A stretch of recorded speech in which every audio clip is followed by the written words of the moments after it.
What's going on, guys? It's your boy Cizdah here, and I'm back again with another video for you. On today's video, I'm going to be showing you guys the best defensive badges in NBA 2K22. Now, we're going to be covering every single defensive badge in the game. This goes for current gen and next gen because it's all the same play styles and same badges in both games. So we're going to get right to this. Like I said, next gen and current gen, we're going to go from S to D.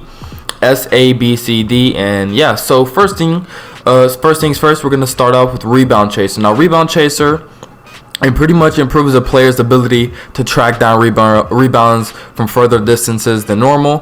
What you need for this is to get it Hall of Fame. All you need is either a 99 offensive or a 99 defensive rebound. Now, if you work on your defensive rebound, and your offensive rebound and your vertical, and then you put this badge on, it's gonna work out super well. And like I said, defensive, offensive, and vertical Rebound Chaser on Hall of Fame is gonna be literally the easiest thing to use in the world.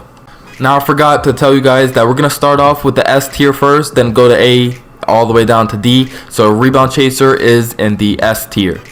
Alright guys, so for the next badge, we're going to go with Menace. Now, what Menace does is when guarding, and while guarding and standing in front of an opponent, their attributes will drop if, you play good defense. This is really good. This is like the Decelerator badge for the Park badge. And all you need to get this Hall of Fame is a 95 perimeter defense. Now, if you work on your perimeter defense, your steal, your speed, and acceleration, Menace on Hall of Fame will probably be the best defensive badge for you.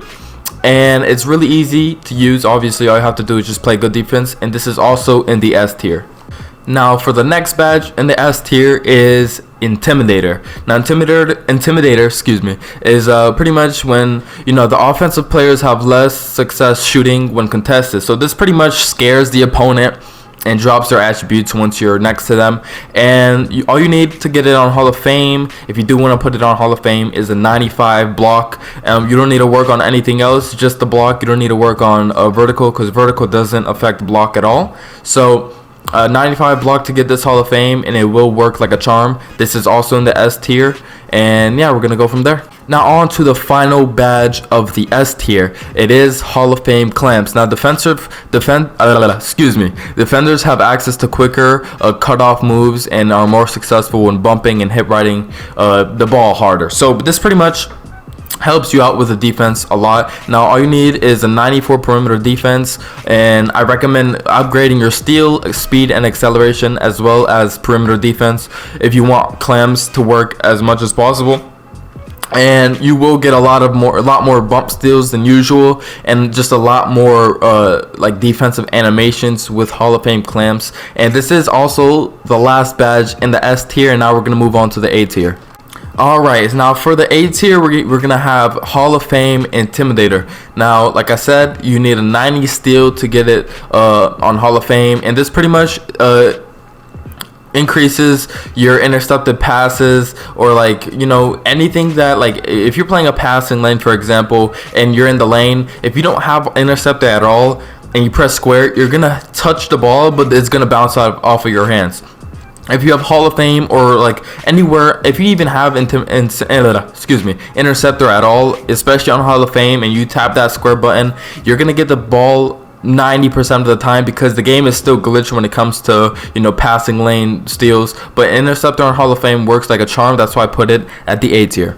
Alright, so for the second badge of the A tier is Pogo Stick. Now what Pogo Stick does is allows players to quickly recover and go back up for another jump upon landing. So what this means is, if you're going against somebody like a center, or like anyone that tries to go up against you and tries to get up either a rebound or tries to put it up, and you're panic jumping, so you're tapping triangle, like spamming triangle, this is gonna help you a lot, because if you're panic triangling and you're non-stop jumping, you can't catch yourself not jumping, then Pogo Stick Hall of Fame is going to help you out a lot, because you're going to keep jumping. As soon as you land, you're going to jump up again. All you need is a 79 block, or I think an 87 defensive or offensive rebound. So block, defensive rebound, and offensive rebound are your ways to go for Pogo Stick on Hall of Fame, and it works like a charm.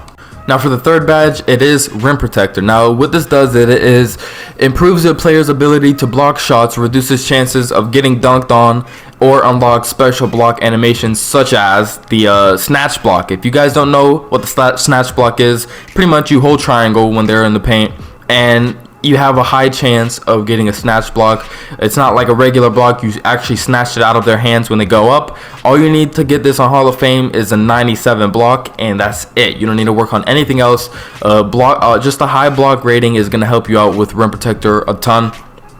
And who doesn't want snatch blocks? Everyone wants to get a snatch block, especially if you're like a big man and you know you're like, dude, this dude is gonna get snatch blocked. I know you guys have heard it before. And by the way, if you can hear like a lisp, I have my retainer in, so that's why I'm kind of talking weird. I can hear it myself and it's actually making me mad. But yeah, so yeah, let's go on to the next badge.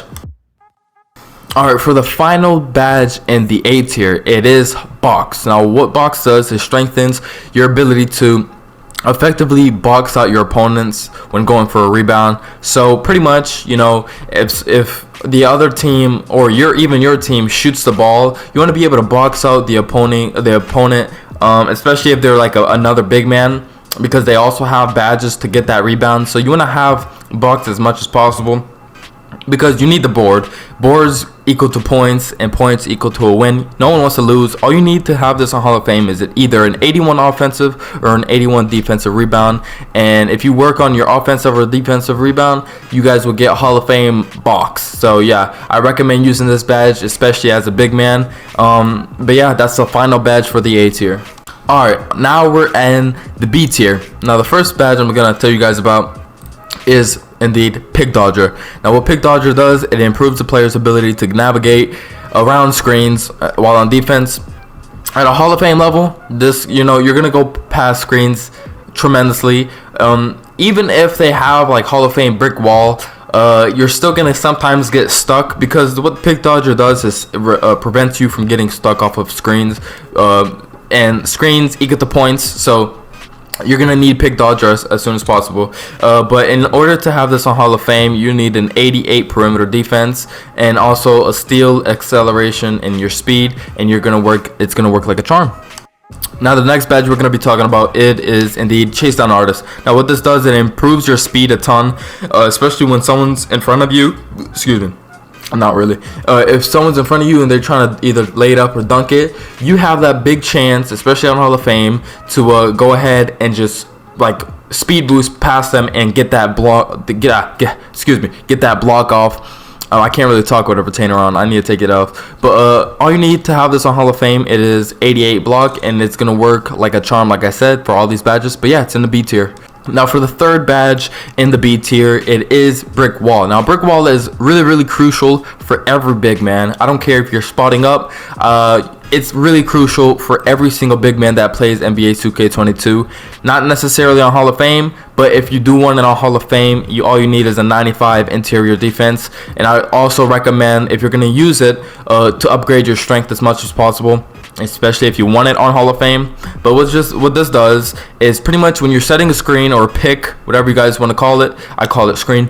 By doing that, by the way, you have to hold circle on offense. That's how you set a screen. But if you do that, you have chances are the opponents are gonna get stuck on your screen, so your point guard or whoever has the ball can score easily, especially if they're gonna either roll or take it out at the three and shoot it. It works like a charm, especially on Brickwall Hall of Fame. I've seen Brickwall Hall of Fame drop people to the ground, so it is really helpful. And yeah, it's at the B tier. Now for the fourth badge in the B tier, it is Post Lockdown. Now what Post Lockdown does is, if someone's posting up, obviously you're gonna be able to lock them down a lot easier. Now the reason I put it at a B tier and not anything higher is because people don't really post up as much as you think. Of course you're gonna see a lot of people posting up. By the way, you need a 97 interior defense to get it on Hall of Fame, and I also recommend getting your strength up. But people don't really post up. That's why I don't recommend putting it at a Hall of Fame level, especially because no one's really good at posting up, especially, you know, the newer players. It's always the OGs that are always, you know, playing that 1v1 court. At the 1v1 court, yes, put this on as much as possible, but like for 2s, 3s, anything in the rec or pro-am or 5v5, anything, just don't even put it on either low or not on at all. So yeah. Alright, so for the final badge in the B tier, it is Worm. Now, the reason I put it at a B tier is because, you know, you're not always going to need it, especially if you have Box Out Hall of Fame or Box Hall of Fame and Rebound Chaser Hall of Fame. But Worm is really good, especially for big man, to get the rebounds, especially. Excuse me, I keep burping.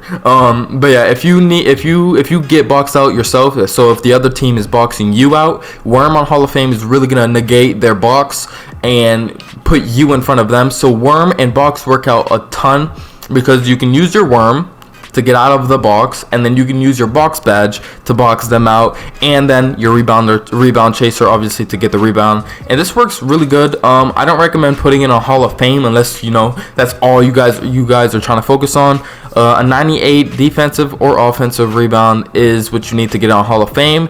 And, you know, I also recommend upgrading your strength and your vertical to make it work like a charm, as well as your interior defense. Alright, now we are at the C tier. Now what we're going to be talking about here is Pickpocket. Now we're going to have 3 badges in the C tier. Now the reason I say Pickpocket is bad, pretty much bad, unless you have it on Hall of Fame, obviously. By the way, you need a 96 steal. What Pickpocket does, what it's supposed to do, is pretty much when you press square, you're supposed to steal the ball, especially if the other people are dribbling right in front of you. You know, it's really important to have steals in the game, but it's really hard to get steals this game, especially if you don't have Pickpocket in a Hall of Fame, because the steals are just broken. The stealing system is broken in NBA 2K22 both gens, and you know, Pickpocket Hall of Fame or Pickpocket in general doesn't really work as much as it used to, and that's why I put it at the C tier. It's not necessarily bad, but it's not the best as well. Alright, for the next badge, this one I don't ever put on any of my players, but it is pretty cool to use and fun. It is Hustler. Now you need a 60 perimeter defense to have Hustler on Hall of Fame. That's pretty much how bad it is. Hustler is pretty much to fight against your opponent for loose balls. Not every game you're gonna need a Hustler badge. If anything, I recommend putting it on for like a really comp 5v5 pro-am. But anything else, I don't really recommend putting it on. It's really useful if you do have it on, especially on Hall of Fame, but it's not that useful to the point that it's really a crucial need, because Hustler, you don't need to play defense with Hustler, okay? You need to play defense with Clamps, Intimidator, stuff like that. So that's why I put it at the C tier. Now for the last badge of the C tier, it is Tireless Defender. Now what Tireless Defender does is it makes you a lot more aggressive, and pretty much you lose less stamina when you're guarding somebody. I don't recommend using it on any build except a point guard and at most like a silver, just because, you know, you can play switch defense. You're not going to solely guard one person the entire match. You can play switch defense. You can do wraps, hedging. So Tireless Defender on Hall of Fame, there's really no point to it, but if you do want to try it out, all you need is an 89 interior defense or an 89 perimeter defense, and it does work. You know, all you can do is pretty much tireless defend. That's all it's there for. It's not really crucial, but it is really helpful if you do have it on Hall of Fame. But like I said, I don't recommend that. Now for the D/F tier. I don't have an F tier, but these badges are pretty bad. There's only 4 badges.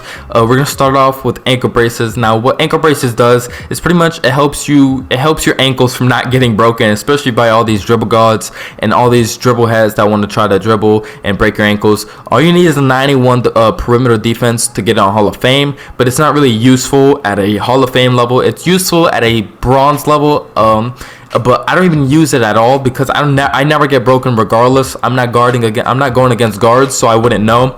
But even the point guards I run with, they don't even have it on at all. They're just saving their defensive badges, and they don't need it at all.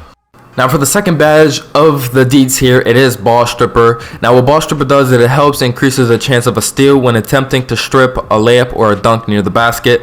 Now this pretty much means if someone is going up for a layup or a dunk, you're spamming square to try to get that ball. I don't really see a point in doing that at all. I recommend just jumping and try to get that. But Ball Stripper, if you do insist on putting it on, at most the silver, don't put it on the Hall of Fame. But if you do want to make like content or YouTube videos, then keep it at all you need is a 97 steal and you'll get it on Hall of Fame. But I don't recommend using it at all, especially if you're higher than 6'5" ever. So don't put it on ever again. Alright, so for the third badge of the D tier, it is Defensive Leader. Now, in 2K21 current gen, Defensive Leader was probably my favorite badge on Hall of Fame. Now, what it did was pretty much, what it does, it lifts your, it pretty much increases your defensive abilities for your teammates. Not for you, but your teammates. And also, you can see, if you have it on Hall of Fame, you can see the percentages of the opponent's shots around the court. And you needed that in that 2K21 current gen, but you don't need it in 2K22 ever, because every single build can shoot. No one makes non-shooting builds, except Laker fan. But, you know, no one ever makes a non-shooting build besides that one individual. And, yeah, so you don't need it at all. I don't recommend putting it at all. And, yeah. Alright, for the finale, the final badge of this D tier and of the video, it is Off-Ball Pest. Now, what this does, it makes players more difficult to get past when playing off-ball. So, therefore, if you suck at off-ball, you're going to need this on Hall of Fame, probably on Platinum. But everybody knows how to play off-ball, so you don't need it. I personally run this at a Bronze because the way our team runs is pretty much you switch on everything, okay? You pretty much, even off-ball screens, you switch as soon as possible. That's pretty much for no one to shoot twos or threes. We're really strict on defense, so that's why I keep it on a Bronze. It's really helpful. But, you know, Off-Ball Pest on a Hall of Fame, that's why I went on the tangent. If you keep this on Hall of Fame, by the way, because all you need is a 73 perimeter defense, I have some words for you. I'm not going to say it because, you know, YouTube. But, you know, if you want to get in a party, I have some words for you. And, but yeah, that's pretty much it for this video, guys. Hope you guys enjoy. Let me know what you guys think. I know this is like a 17-minute long video. I apologize for that. I wanted to aim for 10, but I didn't realize there were so many defensive badges, and I can't do an actual tier list because my computer sucks, so I can't really do that for you guys. So that's why I made this video. But yeah, that's pretty much it for this video, guys. Hope you guys enjoy. Please like, subscribe, and I'll catch you guys in the next video. Mwah. Peace.